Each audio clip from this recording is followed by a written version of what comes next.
Algunas veces yo lo que quiero es iniciar otra actividad, pero porque el usuario en esa otra actividad va a seleccionar algo o va a hacer algo, y lo que quiero precisamente es que me retorne qué es lo que ha seleccionado el usuario. Es decir, que ese flujo de comunicación entre la actividad llamadora, podríamos llamarla así, y la llamada, la actividad llamada, puede ir en ese sentido, es decir, yo puedo enviar, como ya hemos visto, información de la actividad llamadora a la llamada, pero también puedo enviar información de vuelta. Eso hasta ahora no lo hemos hecho, porque en la otra, en lo que tenemos hasta ahora mismo, el tío le daba atrás y ya está, y se acabó. No enviaba nada de respuesta. Sin embargo, insisto, hay algunas veces, por ejemplo, imaginaros que te dice, elija, te tiene un botón y dice, elija su avatar. Tú le das al botón y ahora aparece otra actividad con una lista o una rejilla con los distintos avatares, la foto de, yo qué sé, de los Pokémon, de lo que tú quieras. Y el tío selecciona uno. Cuando selecciona uno, me tiene que informar a mí, al que yo lo he llamado. Esta se va a destruir, que estaba por encima, se va a ir, pero hombre, yo quiero que me diga cuál ha seleccionado el usuario. Entonces, ¿cómo vamos a conseguir eso? Pues vamos a conseguir eso informando al sistema de que nosotros esperamos que esa actividad que estamos iniciando devuelva algo. ¿Y cómo lo informamos? Pues mediante este método que veis aquí. Mirad, en vez de llamar a StartActivity normal, yo le digo StartActivity for result. Es decir, yo voy a iniciar la actividad, pero que yo espero un resultado, ¿eh? Y ahora fijaros que, ¿qué recibe? Recibe el intent, eso es evidente, ¿no? Ese es el intent con el que se va a llamar a la actividad de destino. Pero fijaros que recibe otra cosa, recibe lo que se llama un request code. ¿Qué significa request code? Código de petición, ¿no? Y eso es un numerito inventado que yo me invento, un entero, para identificar esa petición. Y el motivo ya lo veréis un poquito más adelante, es porque yo puedo realizar varios, yo puedo hacer StartActivity for result de varios. Y como los resultados todos me van a entrar a través de un mismo método, tengo que hacer la chapuz de identificar cada petición mediante un código entero para yo poder saber cuando me ha llegado algo de quién es la respuesta. Definir una constante a uno o dos o tres, el valor numérico que queráis, un entero. Entonces, vamos a hacer un ejercicio que lo he llamado proyecto StartActivity for Result. Fijaros, tenemos eso, el usuario le da al botón de seleccionar fecha, como veis, entonces carga la fecha que ella tenía, pero el usuario puede modificarla, por ejemplo, puede poner el mes 6, le da a aceptar y entonces él actualiza los datos que le han enviado. Eso es lo que vamos a pretender hacer. Entonces, vamos a empezar por ver aquí qué es lo que es necesario en la actividad principal. A ver, yo tengo una actividad normal, fijaros, os he ahorrado escribir el código normal, pero en algún momento voy a tener un método que se llame Navigate to Date Selection Activity y le paso a ese método pues el día, el mes y el año. Y entonces, ¿qué es lo que hace? Venga, ¿quién me lo dice? La línea 6, ¿qué hace?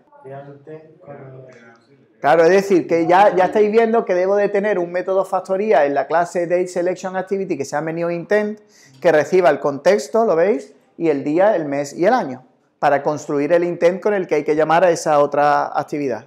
Y en la línea 7, ¿qué hago? Iniciar la actividad. Inicio la actividad esperando una respuesta. Y fijaros que le paso el intent y le paso un numerito que es el request code, que yo personalmente a las constantes le pongo RC, lo que sea, para saber que es un request code. Que le he puesto un 1 como le podría haber puesto un 27, que da igual el valor que le deis. El caso es que sea único. Bien, ¿qué va a pasar entonces? Lo que va a ocurrir es, fijaros, vamos a ver primero qué tenemos en la Date Selection Activity. Y lo más interesante por ahora es este Companion Object. ¿Por qué? Porque en el Companion Object yo estoy definiendo los 3 extras que me tienen que pasar, las constantes para las keys, para los 3 extras, y estoy definiendo este método factoría. Entonces, fijaros que lo único que estoy haciendo es crear el intent y ponerle los extras. Y ahora alguien dirá, oye Pedro, pero tú estás ahí haciendo una cosa muy rara. Antes lo hiciste uno por uno. Resulta que hay una función factoría en Kotlin, la han añadido hace poco, bueno, en Kotlin no, en el en una librería Core de Android, pero para Kotlin de estas KTX, que tiene un método que se llama bundle off, que tú le pasas el valor, perdón, la clave va a ir con este valor, la clave va a ir con este valor, y así sucesivamente. ¿Vale? Entonces, es una manera más rápida de hacer lo que he hecho antes. Entonces, vamos a suponer que se inicia la actividad. ¿Qué hacemos, por ejemplo, en la línea 10? ¿Qué hacemos? Obtener los datos del intent. Del intent, o sea, extraer los datos del intent. Se llama el setup views para configurar las vistas. ¿Y aquí qué hago? Escribir los valores y Nada, escribir los valores que he recibido en los hechos. Hasta ahí la funcionalidad es exactamente igual que la del proyecto anterior. Nada nuevo, bajo el sol. Igual que en el proyecto anterior. O sea, aquí lo que estoy comprobando es que el intent no es nulo, que el intent tiene el extra day, el mes y el año, y si no, lanza una excepción. Ya recibimos los datos, lo escribimos en pantalla, pero ¿cómo hacemos para enviar datos de vuelta? Pues fijaros, resulta que, ¿cómo creéis vosotros que se van a enviar los datos de vuelta? ¿En forma de qué? ¿En un mapa, en un array, en dónde? un mapa. ¿Cómo hemos comunicado de allí para acá? Con un intent, ¿no? ¿Cómo vamos a comunicar de allí para acá? Pues con un intent también. Entonces, en Android, la respuesta también se empaqueta en un intent. Que alguien dirá, pero bueno, pero ese intent, fijaros, es muy cutre, porque no tengo ya ni que decirle destinatario ni nada, es cualquier intent, es como simplemente por empaquetarlo. Ahora, ¿realmente los datos dónde van a ir? Los datos van a ir como extras, porque no puedo mandarlo como URI, pues lo enviaré como extras de ese intent que voy a crear. Bien, y ahora, una vez que yo haya creado ese intent de resultado, tengo que llamar desde esa actividad, desde la actividad donde el usuario escribe la fecha, tengo que llamar al método setResult. Y ese método lo que hace es preparar el resultado. Repito, preparar el resultado. Pero no lo envía en ese momento, sino que lo que hace es decir, oye, que cuando yo muera, o sea, literalmente, ¿vale? Que cuando yo muera se le entregue este intent a quien me haya llamado esperando respuesta.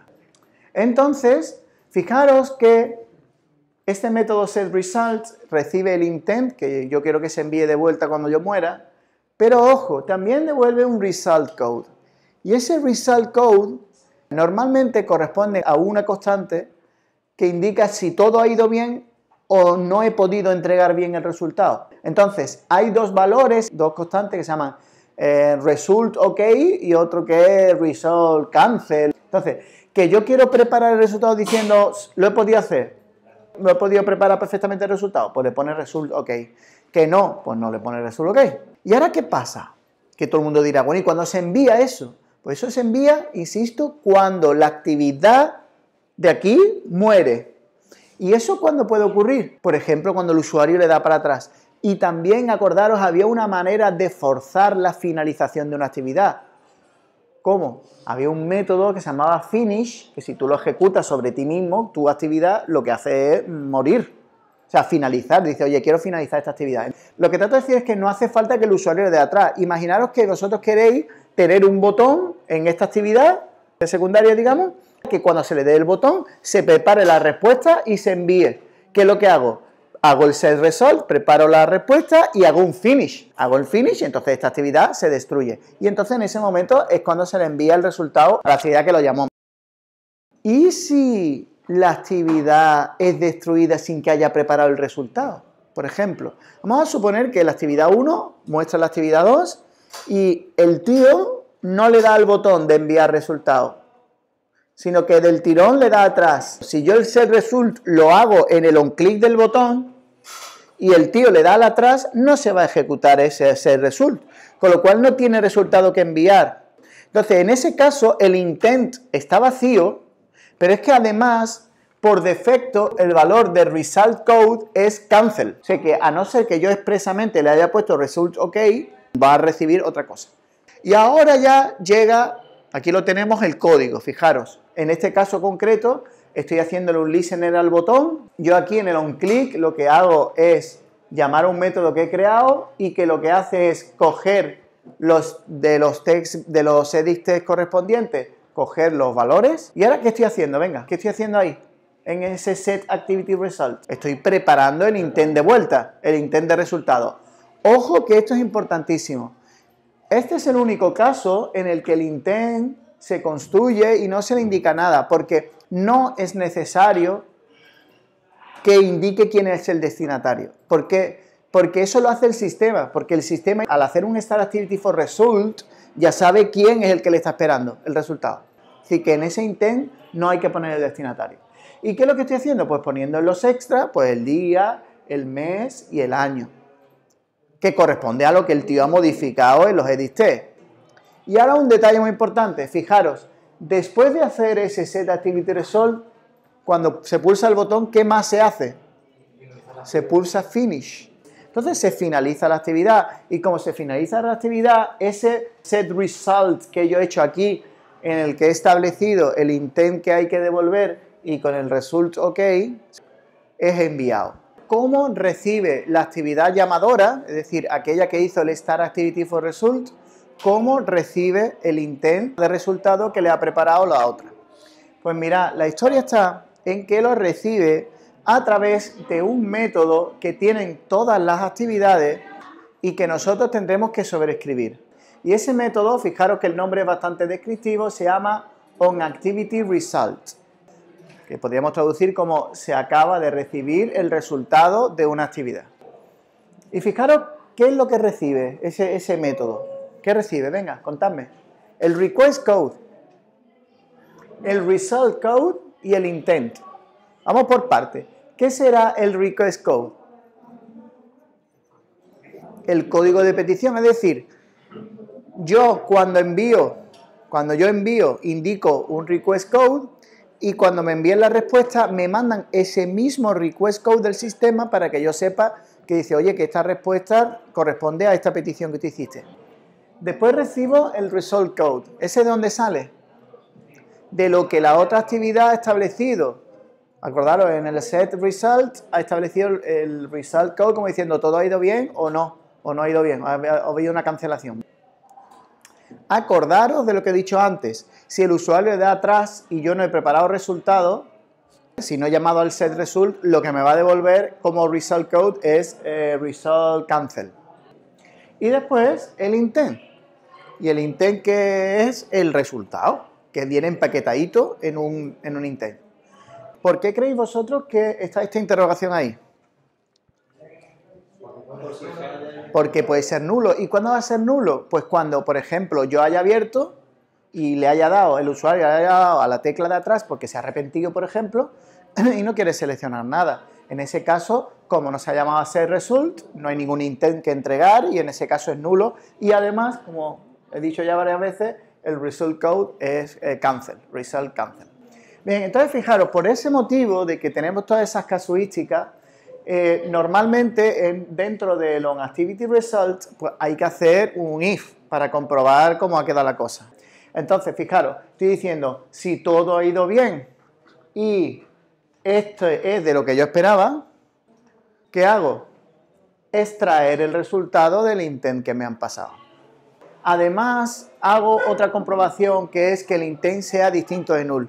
En realidad, esto lo hago por la comodidad también de que ya el método extraResult ya no va a recibir un nullable, va a recibir un no nullable. Bien, y ahora fijaros que lo que hago es extraer el resultado y también mostrar la fecha. Es decir, una vez que haya extraído los resultados que yo los voy a tener en esas tres variables que veis ahí, las voy a actualizar con los valores que me hayan enviado y ya después voy a mostrar la fecha. Este onActivityResult es asíncrono respecto al startActivityForResult, evidentemente. Eso lo entendéis, ¿no? Es decir, que no es una llamada que la actividad se quede esperando, no. Lo que ocurre es que llama, la otra se coloca encima y como consecuencia de eso, ella pasa al onStop. Cuando esta ya se destruye, ella vuelve a ser reactivada y entonces se le entrega el ente. Pero por eso digo que es asíncrona, que no es que se quede esperando. Bueno, pues ya está. Vamos a ver qué hace el extraResult. ¿Cómo podemos extraer los datos? Hombre, los datos me los han enviado en forma de extras. Pues, ¿cómo lo hago? Pues extrayendo los extras. Yo, en este caso, estoy protegiéndome. ¿Por qué? Porque yo espero que me envíen esos 3 datos. Si no tiene esos extras, directamente lanzo una excepción y digo, esto no está bien. Aquí algo ha pasado. Ahora, vamos a suponer que no da esa excepción, sino que está bien. Bueno, pues lo único que hago es get in extra, con los distintos valores, evidentemente con las claves. Aquí hay un fallo, entre comillas, que es que volvemos a hacer que el programador que programa esta actividad, tiene que conocer un poquito el interior de la otra actividad. ¿Por qué? Porque tiene que saber que lo va a enviar en extras constantes. Normalmente cuando tú esperas una respuesta del otro, al final tienes que saber cómo el otro te documenta cómo te va a enviar el resultado y con qué claves. Y ahora ya, una vez que yo almaceno en estas variables a nivel de clase, digamos, pues como veis allí he llamado showDate y lo único que hago es actualizar el TextView con lo que tiene.